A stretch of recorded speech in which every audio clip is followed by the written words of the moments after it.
Bonjour à tous, bienvenue dans votre journal sur CCTV français en direct de Beijing. Voici les titres de l'actualité.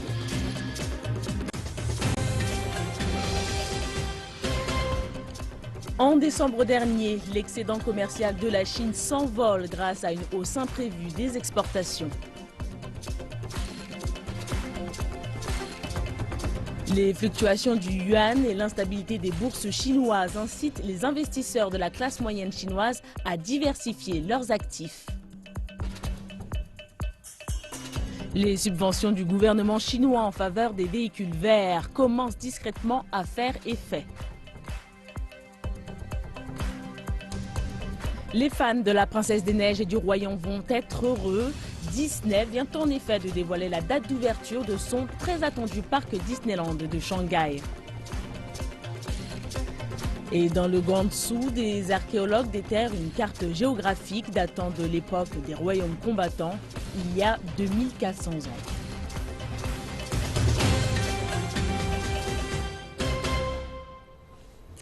Et on débute cette édition avec un sujet économique. Les exportations chinoises ont grimpé de manière inattendue en décembre, pendant que les importations vont baisser de façon modérée, ce qui suggère que la chute de la devise chinoise commence à stimuler la compétitivité dans le plus important marché commercial du monde.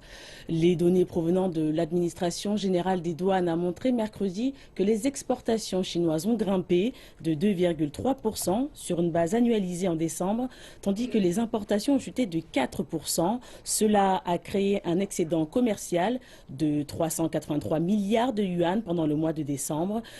Pendant l'année 2015, cependant, les exportations de la Chine ont baissé de 1,8% sur une base annualisée, tandis que les importations ont dégringolé de 13,2%. L'excédent commercial s'est élevé à 3 690 milliards de yuan. L'administration a expliqué que la baisse du prix des matières premières et la diminution de la demande mondiale avaient contribué à cette baisse, tandis que tant que pour les exportations que pour les importations l'année dernière. La Chine prévoit de construire de nouvelles zones de commerce électronique transfrontalières pour stimuler un commerce extérieur en berne. Établie en mars, la zone pilote transfrontalière de Hangzhou était la première du genre. Les responsables disent que c'est un succès et espèrent transposer l'expérience dans tout le pays. Voici un des entrepôts de NetEase Kaola dans la zone pilote transfrontalière de Hangzhou. Des milliers de produits arrivent de l'étranger et y attendent d'être transportés vers les consommateurs chinois. Avec l'aide des mesures innovantes offertes par la zone, l'entreprise dit que ses affaires ont connu un fort succès ces derniers mois. Ici à Hangzhou, nous bénéficions de services de douane 24 heures sur 24, 7 jours sur 7, ce qui améliore beaucoup notre efficacité. Au lieu d'avoir à contacter les différents départements des douanes, de l'inspection et de la quarantaine, les entreprises n'ont qu'une seule manipulation à faire en ligne. Les transactions électroniques transfrontalières de Hangzhou ont connu une croissance exponentielle en seulement un an. Le chiffre d'affaires était de moins de 20 millions de dollars en 2014 et il a explosé pour atteindre 3 milliards en novembre 2015. Ce succès a aussi bénéficié aux autres entreprises de la région. Nous fournissons des services de logistique. Avec la forte croissance du secteur de la logistique, notre capacité est passée de 1300 commandes par mois à 1 million par mois. Et les membres du personnel sont aussi passés de quelques dizaines à 7000. Afin de construire une chaîne industrielle et écologique, les différents départements gouvernementaux échangent un flux d'informations et améliorent ainsi leur efficacité opérationnelle.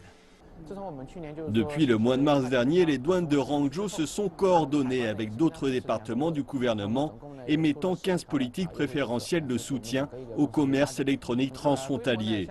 Cette expérience et ces mesures peuvent servir de référence aux futures zones pilotes. Le ministère chinois du Commerce a précisé que plus de 200 000 entreprises faisaient du commerce électronique transfrontalier en Chine via plus de 5 000 plateformes de e-commerce.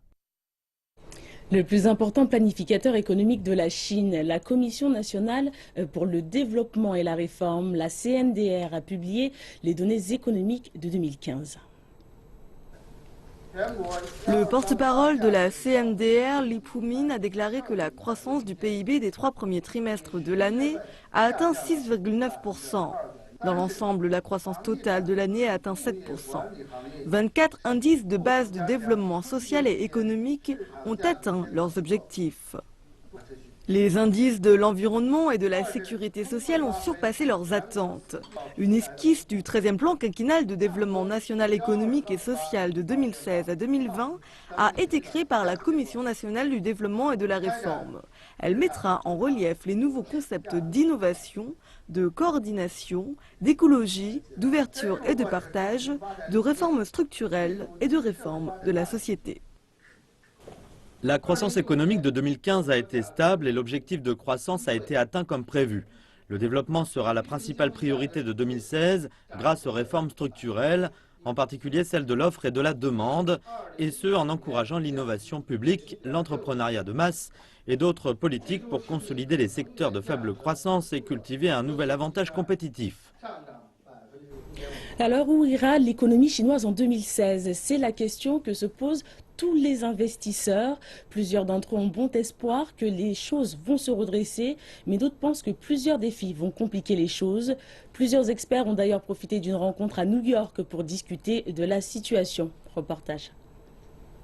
Un groupe d'observateurs de la Chine discute de ce qui attend la deuxième plus grande économie du monde en 2016 dans un gratte-ciel de Manhattan. Les estimations de la croissance en Chine varient de façon significative selon les sources. Mais selon Justin Yifulin, l'ancien économiste en chef de la Banque mondiale, la croissance en Chine va atteindre les cibles gouvernementales de 6,5% cette année. Il s'agit d'une baisse importante par rapport au niveau atteint il y a seulement de cela quelques années, mais M. Lin estime que cela ne devrait pas décourager les investisseurs.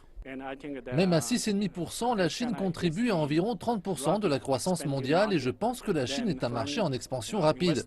Je pense que les investisseurs seront alors heureux de profiter de son potentiel. Mais avec la dépréciation du yuan, la Chine fait face à une fuite de capitaux record. M. Lin estime que les taux d'intérêt aux États-Unis, qui devraient grimper cet été, pourraient contribuer à compliquer la situation. La hausse des taux d'intérêt aux États-Unis va certainement contribuer à favoriser la fuite de certains capitaux dans les pays en développement et cela va exercer une pression à la baisse sur le développement de ces pays. Les marchés boursiers chinois, qui ont été interrompus 2 fois en pleine séance lors de la première semaine d'activité, ont suscité une vague d'inquiétude dans le monde entier.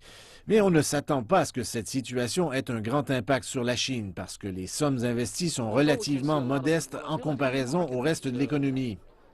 Même si on peut sentir beaucoup d'instabilité dans les marchés, ils n'auront pas un grand impact sur l'économie si cette instabilité est contrôlée et que la situation ne s'étend pas au marché financier. Pour d'autres, le plus gros problème de la Chine, ce n'est pas tant les chiffres et les cibles de croissance, mais c'est plutôt un problème de qualité de vie. Le problème de la pollution touche tout le monde. Cela touche les dirigeants, cela touche les riches et les pauvres. Cela affecte aussi les travailleurs migrants. Personne ne peut se sauver de la pollution. La Chine fait face à de nombreux défis en ce début d'année 2016. Mais la plupart des experts croient que l'économie devrait amorcer une transition qui devrait réduire la dépendance du pays aux exportations et miser davantage sur la consommation. Même si la Banque centrale tente par tous les moyens de favoriser la stabilité du yuan, les Chinois ont beaucoup perdu de l'argent et qui sont toujours à la recherche d'alternatives pour faire des placements à l'étranger et réduire ainsi les risques pour leurs investissements. Les explications dans notre reportage. Zhong Jung possède environ 3 millions de yuan en investissement, principalement dans des actions d'entreprise en Chine et à l'étranger. Même s'il est professeur de finance dans une université de Shanghai, il sent toujours le besoin d'obtenir l'aide de professionnels lorsque vient le temps d'investir à l'extérieur du pays. Ce dont nous avons besoin maintenant, ce sont des conseillers qui sont en mesure de nous donner de bonnes options d'investissement pour nous aider à choisir les bonnes catégories d'actifs et les occasions de placement à l'étranger. Le besoin pour les investisseurs comme M. Zhong d'obtenir plus d'alternatives à l'étranger prend de l'ampleur avec la fluctuation du yuan et l'instabilité des marchés boursiers chinois. Le renminbi a perdu 6% de sa valeur face au dollar américain l'année dernière et a déjà reculé de 1,5% dans les premières semaines de 2016. L'indice composé de Shanghai a chuté de plus de 10% la semaine dernière. Rien ne sera facile. Si vous voulez avoir plus de retour sur investissement, vous devez prendre plus de risques. Mais il y a une exception à cette règle, et c'est avec la diversification. Vous devez choisir plus d'actions, plus d'obligations, plus de pays, plus de classes d'actifs. Le niveau de risque est donc plus faible et cela réduit les risques sans engendrer de coûts supplémentaires si vous construisez votre portefeuille correctement. La demande pour les investissements à l'étranger a rapidement progressé l'année dernière. Plusieurs Chinois ont investi dans des fonds gérés par des institutions financières profitant du programme d'investisseurs intérieurs en Chine qui leur permet d'investir 90 milliards de dollars à l'étranger. Cette somme a été presque entièrement utilisée par les institutions financières l'année dernière. Quelques fonds ont dû arrêter de vendre ce produit parce qu'ils avaient atteint leur quota. Les gens qui connaissent bien cette industrie disent que les investissements dans les marchés étrangers qui ne sont pas arrimés au marché chinois peuvent aider les investisseurs à diminuer les risques. Nous pouvons observer que l'économie est entrée dans un nouveau cycle. C'est pour cela que nous recommandons les actifs de la zone euro en raison de la force du dollar américain. La pression déflationniste met un frein sur les marchés en développement. Donc la recommandation est peut-être d'investir dans des obligations américaines à haut rendement. Les investisseurs de la classe moyenne en Chine représentent un marché important pour les institutions financières, en Chine et à l'étranger. Le magazine Forbes China a écrit que depuis la fin de l'année dernière, le pays avait plus de 15 millions de personnes détenant 114 000 milliards de yuan dans des actifs financiers et que ce nombre progresse de presque 8% à chaque année. En Chine, la forte pollution de l'air fait que l'on parle de plus en plus des véhicules électriques. Selon le ministère chinois des Transports, les gaz d'échappement génèrent 31% de la pollution de l'air. C'est pourquoi le gouvernement vient d'annoncer qu'il allait récompenser les villes qui atteindraient les objectifs de vente de véhicules électriques. Zhu Yujie a acheté sa seconde voiture en octobre dernier. Il s'agit d'un véhicule hybride du constructeur chinois BYD. La voiture peut rouler 80 km sans essence. Chaque jour de la semaine, Zhu Yujie fait 20 km pour aller travailler, mais sa voiture a rechargé dans un parking souterrain et la récupère après le travail pour rentrer chez lui. J'ai acheté cette voiture à cause des aides du gouvernement local, qui inclut une subvention conséquente et une plaque gratuite. Le prix de la voiture est passé de 280 000 à 218 000 yuan grâce aux aides. En plus des subventions et des exemptions de taxes, le gouvernement central également a baissé le seuil technique de construction des véhicules verts et libéralisé les canaux financiers des constructeurs. Pour le PDG de Danzai, une co-entreprise de BYD et Daimler, ces mesures sont plus que positives. L'expansion du marché des voitures électriques en Chine a aidé à améliorer les techniques de fabrication des principaux composants ainsi que du véhicule dans son ensemble. De nombreux constructeurs automobiles ont lancé des véhicules dotés d'une large autonomie. Ceci signifie que les technologies de stockage se sont améliorées et le gouvernement encourage la montée en gamme de tout le secteur. Je pense que d'ici 3 à 5 ans, la totalité des véhicules électriques auront des performances équivalentes aux voitures à essence en termes de kilométrage, sécurité et fiabilité. En attendant, l'autonomie reste le principal souci des détenteurs et acheteurs potentiels des véhicules électriques en Chine. Le marché est tiré par les aides publiques. Il est donc relativement faible et il est difficile d'installer des stations de chargement, en particulier dans les villes très peuplées telles que Beijing, Shanghai et Guangzhou. L'autre difficulté est la technologie de stockage. La capacité à réduire les coûts n'est pas élevée. Il est difficile d'obtenir des réductions de coûts équivalents aux véhicules à essence. Donc, à l'avenir, le gouvernement va devoir réfléchir à la manière de garantir un niveau de demande minimum au fur et à mesure de la réduction des subventions. La Chine prévoit d'avoir 5 millions de véhicules propres sur ses routes d'ici 2020 dans le cadre des objectifs environnementaux du 13e plan quinquennal. Ceci en ayant une diminution des subventions de l'ordre de 40% sur la même période. Des objectifs ambitieux, mais nécessaires si la Chine veut tenir ses engagements en matière d'environnement.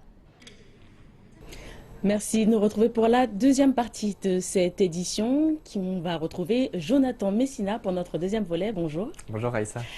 Quelle est la une de ce deuxième volet? Alors aujourd'hui, je vous propose de commencer par parler de l'ouverture de Disney à Shanghai. Le très attendu Disneyland de Shanghai va ouvrir le 16 juin. Disney a annoncé mardi que le parc, qui a coûté 5,5 milliards de dollars, comportera toutes les attractions possibles, du célèbre château qui sera le plus haut de tous les parcs Disney, à un hôtel cinéma Toy Story où passera la comédie musicale Le Roi Lion en chinois. Disney a également précisé que le parc reflétait la culture chinoise. La construction du parc a débuté en 2011.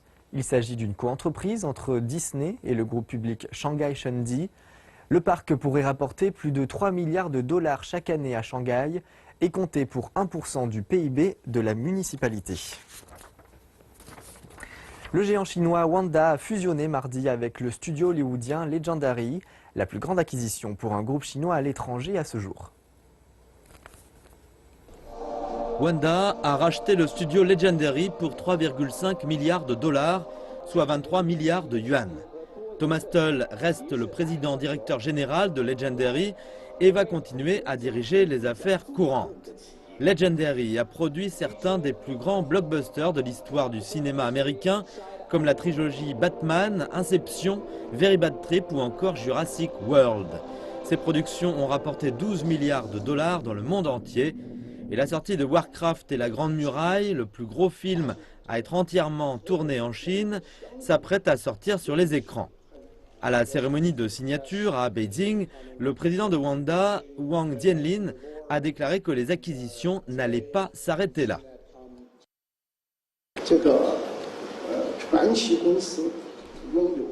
Legendary Entertainment possède un grand nombre de droits de propriété intellectuelle. La compagnie a produit de nombreux blockbusters et elle mérite bien son nom.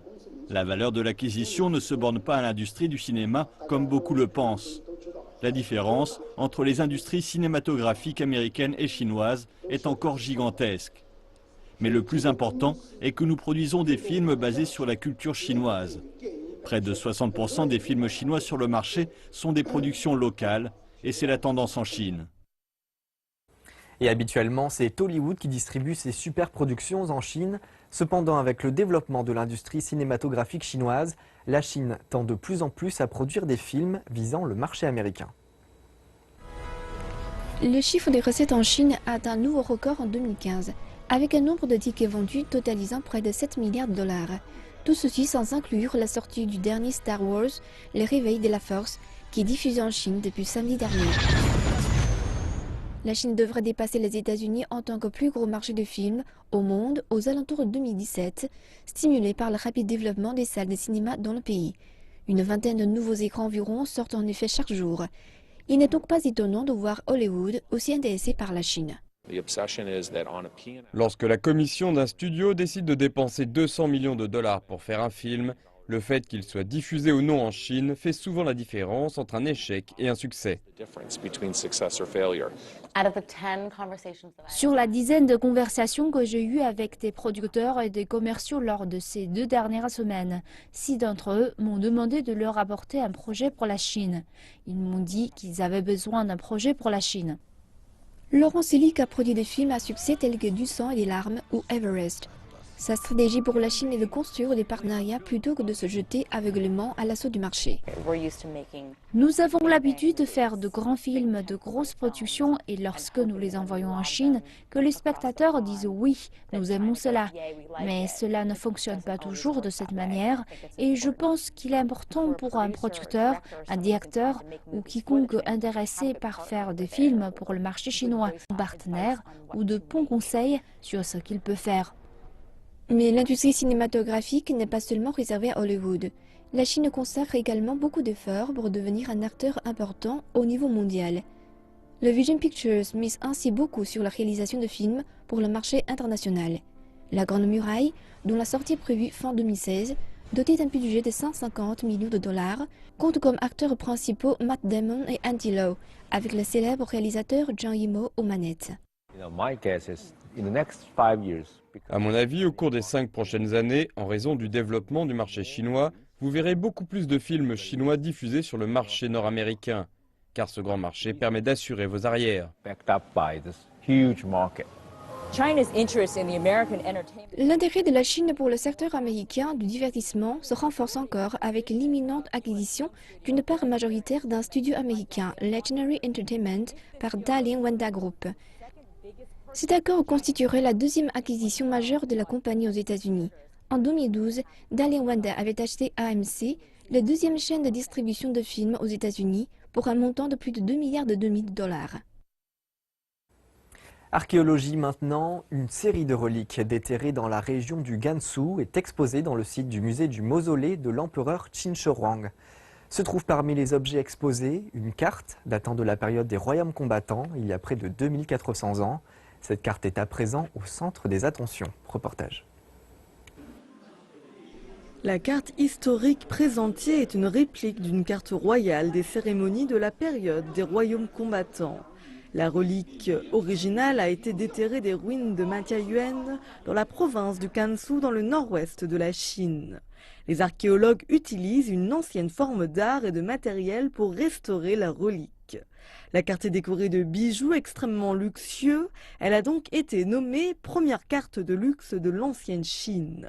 Cette carte vieille de plusieurs siècles pose cependant des problèmes de restauration. Les archéologues utilisent la technologie moderne du design industriel et les compétences de modelage numérique pour restaurer la carte. La partie en bois de la carte s'est décomposée et a disparu. Il nous est donc très difficile de restaurer la carte. On se base sur les informations existantes et on utilise des déductions et des inférences logiques pour obtenir un résultat scientifique. C'est la première fois que la technologie de design industriel est appliquée dans la restauration de reliques. La carte était utilisée par le peuple Xinglong qui habitait à l'intérieur et aux alentours de l'ancien roi Xia lors de la période des royaumes combattants. Aujourd'hui, la Chine est à présent terminée. Retour au plateau principal avec Raïssa. Merci beaucoup pour ces informations, Jonathan Messina. Merci à vous de nous avoir suivis. On se retrouve dans 1h30 pour notre prochaine édition. Excellente suite de programme.